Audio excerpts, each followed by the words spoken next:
Welcome to Celeb Memorial TV, the place where we celebrate and honor the legacies of remarkable individuals whose talents and achievements have left a memorable impact on our world. In each episode, we share news, heartfelt tributes, and cherished memories of those who have recently passed. Subscribe to our channel to stay connected and join our community in remembering and celebrating these extraordinary lives. Join us as we pay tribute to their enduring contributions and keep their stories alive. Philippe Leroy, a distinguished French actor known for his extensive work in both French and Italian cinema, passed away on June 1st at the age of 93. Born Philippe Leroy Beaulieu in Paris on October 15, 1930, he came from a lineage of prominent figures including economist Pierre-Paul Leroy Beaulieu and historian Henri Jean-Baptiste Anatole Leroy Beaulieu. Before embarking on his illustrious acting career, Leroy served as a paratrooper in the French Foreign Legion, participating in key conflicts such as the First Indochina War and the Algerian War. His military valor earned him several honors, including the Chevalier of the Légion d'honneur. Leroy's acting debut came with a powerful performance in Jacques Becker's 1960 film, The Hole, which garnered him a BAFTA nomination for Best Foreign Actor. This role paved the way for a prolific career spanning over 150 films. Notably, he portrayed the title character in the Italian miniseries The Life of Leonardo da Vinci, for which he received an Emmy nomination, and he also became a familiar face in the Italian television series Sandokan. Beyond the screen, Leroy continued his passion for parachuting, often participating in jumps well into his senior years, and remained an active supporter of the SS Lazio Sports Club.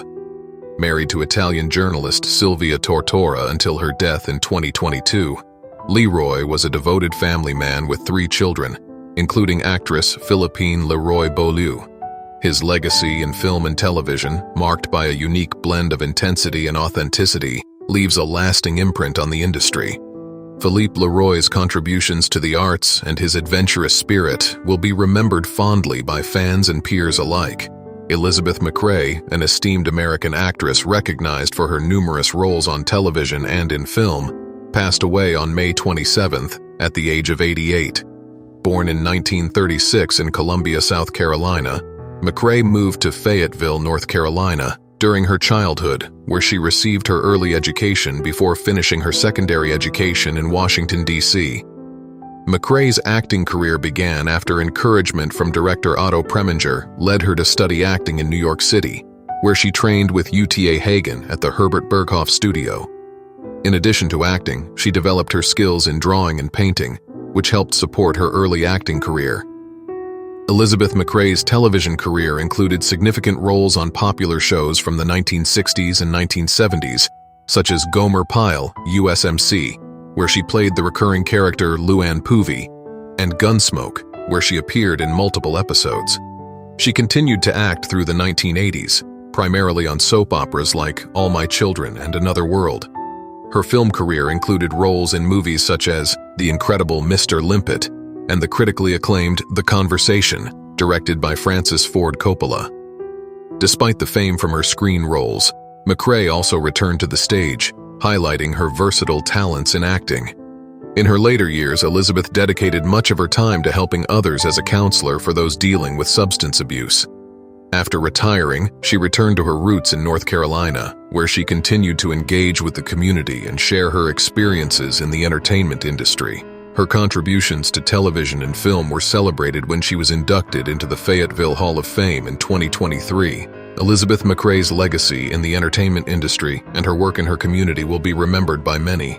Caillouche, born Reginald Charles Gagnon on January 7, 1949, in Moncton, New Brunswick, passed away at the age of 75 on May 29th due to cancer.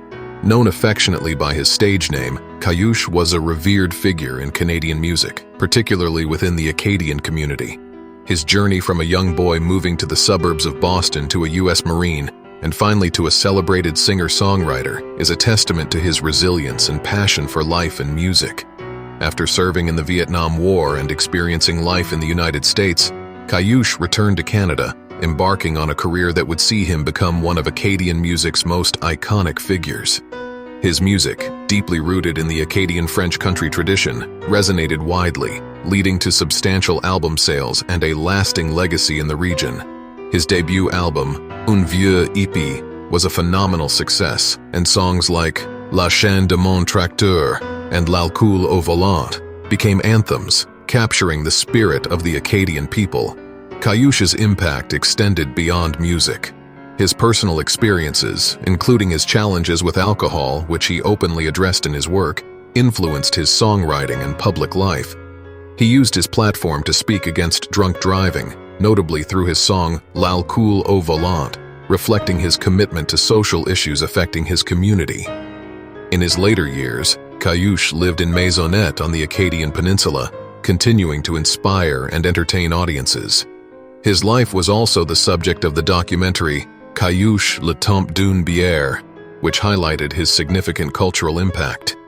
His death marks the end of a remarkable chapter in the story of Acadian music, but his songs and the vivid imagery they conjure will continue to play on, a fitting tribute to a life richly lived. Gudrun Ure, a Scottish actress cherished for her diverse roles in stage, film, television, and radio, passed away on May 14th at her home in London at the age of 98. Born in Milton of Campsie, Stirlingshire, in 1926, Ure grew up in Glasgow's Highland district and started her acting career at the Citizens Theatre. Ure's career spanned several decades, highlighted by her portrayal of Desdemona in Orson Welles' 1951 production of Othello, and her role in the 1953 film noir 36 Hours. However, she is best known for her iconic role as the title character in the children's television series Super Gran. The show, which aired from 1985 to 1987, gained international recognition, was exported to 60 countries, and won an International Emmy in 1985. In addition to her memorable roles on screen and stage, Ure contributed significantly to radio, featuring in numerous plays from the 1950s onwards. She also appeared in educational films produced by Encyclopedia Britannica, portraying Lady Macbeth among other Shakespearean characters. Ure was married to John Ramsay, who predeceased her in 2008, and she had a stepson, Gordon. Her death marks the end of a remarkable career that brought her talents to a wide array of audiences, making her a beloved figure in the entertainment world.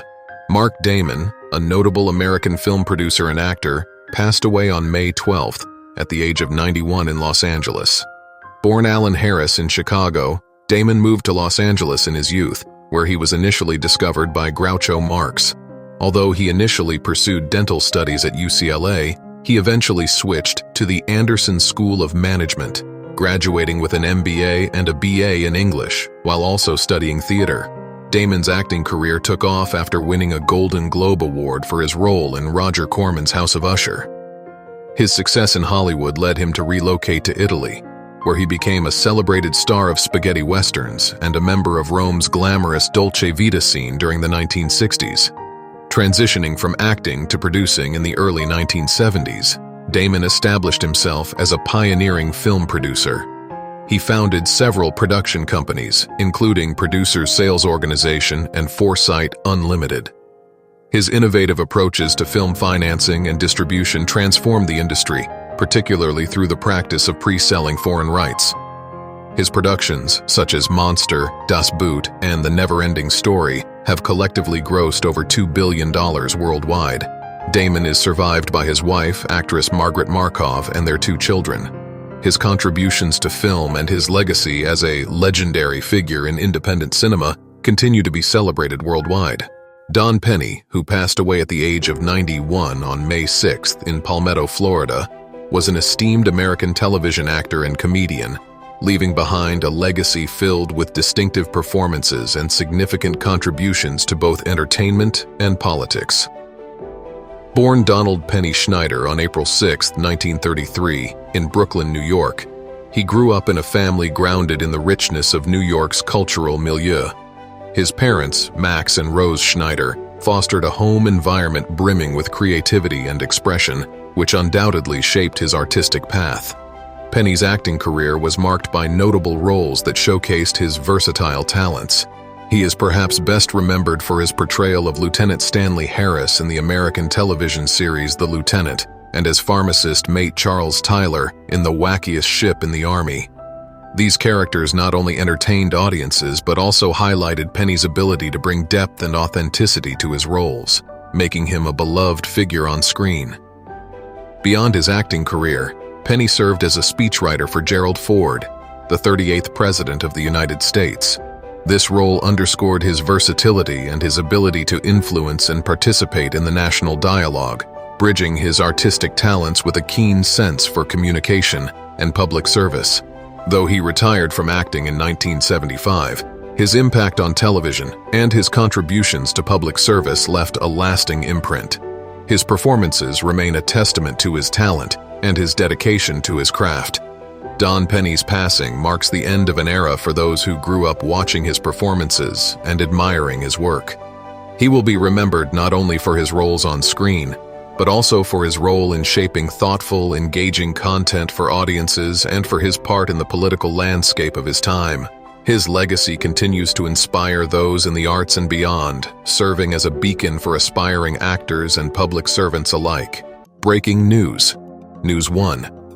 Jackie Chan, the beloved star of Rush Hour, has assured fans that he is happy and healthy as he celebrates his 70th birthday.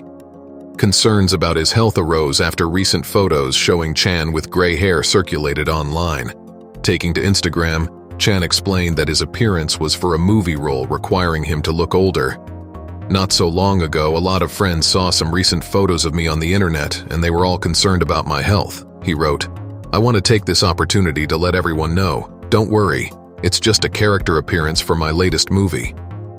While Chan did not specify the role, he is set to star in a new Karate Kid film alongside Ralph Macchio, scheduled for a December release. Additionally, Chan hinted at a possible fourth Rush Hour movie. Reflecting on his milestone birthday, Chan shared, "When people remind me I'm turning 70, my heart would stop for a second. I'm 70 years old already?" Known for performing his own stunts, Chan added, "Especially for us stunt people, we don't know how lucky we are to be able to grow old." Celebrating 62 years in the entertainment industry, Chan expressed gratitude for his career and fans. "All I can say is, I love making movies and I love you all," he wrote, sharing a gallery of photos from his illustrious career. News 2. Authorities continue to uncover secrets nearly 30 years after the arrest of Indiana serial killer Herb Baumeister. Baumeister's 18-acre property, Fox Hollow Farm, was found to be littered with 10,000 burnt and crushed skeletal remains, making it challenging to identify many of his victims. Baumeister, a successful businessman and married father of 3, is believed to have killed at least 25 victims between the late 1980s and early 1990s. He targeted mostly men in Westfield, Indiana. Recently, Jeffrey A. Jones, missing since 1993, was identified by the Hamilton County Coroner's Office as one of Baumeister's victims. Coroner Jeff Jellison, who renewed the investigation, announced 4 more unidentified DNA profiles, potentially raising the body count to 12. Because many of the remains were found burnt and crushed, this investigation is extremely challenging, Jellison stated. However, law enforcement and forensic specialists remain committed. In the past 6 months, 2 other victims, Alan Livingston and Manuel Resendez, have also been identified. Baumeister's crimes came to light in 1996, leading to his fleeing to Ontario. Baumeister lived a double life, appearing as a regular husband and father while secretly targeting young men under the alias Brian Smart. The Hamilton County Coroner's Office, aided by the FBI, Indiana State Police Laboratory, and DNA experts from Othram Lab, continues to sift through the remains, seeking closure for the victims' families.